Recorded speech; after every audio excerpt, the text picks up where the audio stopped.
సమాజ స్థాపన, కులం, మతం, వర్గం, న్యాయం, చట్టం అన్నిటినీ ఒక తాటి మీదకి తీసుకొచ్చి సమానం, అందరూ సమానులే, మన జాతి మొత్తం ఒకే తాటి మీద ఉండాలని చెప్పి ప్రజాస్వామ్యాన్ని తన పెన్నుతోని రాసి ఈరోజు రాజ్యాంగం మాకు ఇచ్చిన హక్కు అని చెప్పి భారతీయులందరూ సగర్వంగా చెప్తున్నారు అంటే డాక్టర్ బిఆర్ అంబేద్కర్ రచించిన భారత రాజ్యాంగం గురించి అందరికీ తెలుసు. డాక్టర్ బిఆర్ అంబేద్కర్ గారు ఎంతో శ్రమపడి కొన్నేళ్ల పాటు భారతీయులందరి కోసం ఒక న్యాయమైన, ఒక నిర్దిష్టమైన ప్రణాళికతో పాటు ఎందరికీ ఉపయోగపడేలా ఒక రాజ్యాంగాన్ని రూపొందించిన సంగతి తెలిసిందే. దీనికి సమానంగా అనేక మంది ఆయనకు ఎంతో సాయం చేసినప్పటికీ కూడా మొత్తానికి దానికి సంబంధించిన రూపకర్త ఆయనే కాబట్టి అన్ని చోట్ల వాడలా వేడలా ప్రతి ఒక్క దగ్గర కూడా అన్ని రాష్ట్రాల్లోనూ భారతదేశంలోని అన్ని చోట్ల కూడా ఒక బిఆర్ అంబేద్కర్ అనేది అందరికీ తెలిసిన విషయమే. ఆ ఒక్క పేరు చాలు ఆ మహామనిషి గురించి ఎందరో ఎన్నో రకాల సభల్లోనూ సంస్మరణలోనూ మాట్లాడుతూనే ఉంటారు. ప్రతి ఒక్కరికి తెలిసింది డాక్టర్ బిఆర్ అంబేద్కర్ రాజ్యాంగ నిర్మాతని మాత్రమే. అలాగే ఆ నిర్మాత ఎంతమందికి, మన రాజ్యాంగానికి ఎంతోమంది ఎన్నో హక్కుల్ని కల్పించారు. అసమానతలు విడిపోయి సమానంగా అందరూ ఎందుకు బతకాలని చెప్పేసి కోరుకున్నారు. సమసమాజ నిర్మాణ స్థాపన కోసం ఆయన ఎంత కష్టపడ్డారు అనేది ప్రతి ఒక్కరికి తెలిసిందే. ఈ మధ్య ఇప్పుడిప్పుడే ప్రతి ఒక్క ఊర్లో కూడా ఏ విగ్రహం ఉన్నా లేకపోయినా డాక్టర్ బిఆర్ అంబేద్కర్ విగ్రహం ఉంటూనే ఉంటుంది. కారణం ఏంటంటే ప్రతి ఒక్కరూ సమానంగా ఉండాలి, ఊరు వాడ అంతా మనం అందరం సమానమే అని చెప్పేసి చాటి చెప్పే ప్రయత్నం చేస్తూ ఒక పక్క రాజకీయ నాయకులు, ఇంకో పక్క మతోన్మాదులు, ఇంకో పక్క సంఘ సంస్కర్తలు ప్రతి ఒక్కరు కూడా డాక్టర్ బిఆర్ అంబేద్కర్ విగ్రహాలని ప్రతి చోట ఉంచి మనందరం సమానం అని చెప్పేసి ఆ ఊరి బాగోగుల్ని కానీ ఆ ప్రాంత బాగోగుల్ని కానీ చెప్పడం అనేది అందరం చూస్తూనే ఉంటాం. అలాగే రాజ్యాంగం మనకిచ్చిన హక్కులు ఏంటి అనేది కూడా ప్రతి ఒక్కరు కూడా తెలుసుకోవాల్సిన విషయం.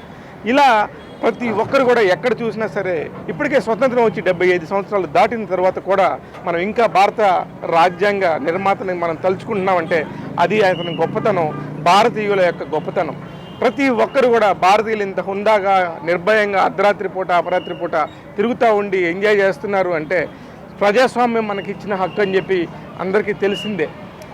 ఇట్లాంటి ఒక సందర్భంలో మొన్న మధ్య తెలంగాణలో హైదరాబాద్లో ఐమాక్స్ ఎదురుగా నెక్లెస్ రోడ్లో ఒక అద్భుతమైన డాక్టర్ బిఆర్ అంబేద్కర్ విగ్రహాన్ని కేసీఆర్ గారు నిర్మిస్తే ఇక్కడ విజయవాడలో ఆంధ్రప్రదేశ్ రాష్ట్రంలో దాదాపు 206 అడుగుల సామాజిక న్యాయ మహాశిల్పాన్ని ఇక్కడ రూపొందించారు.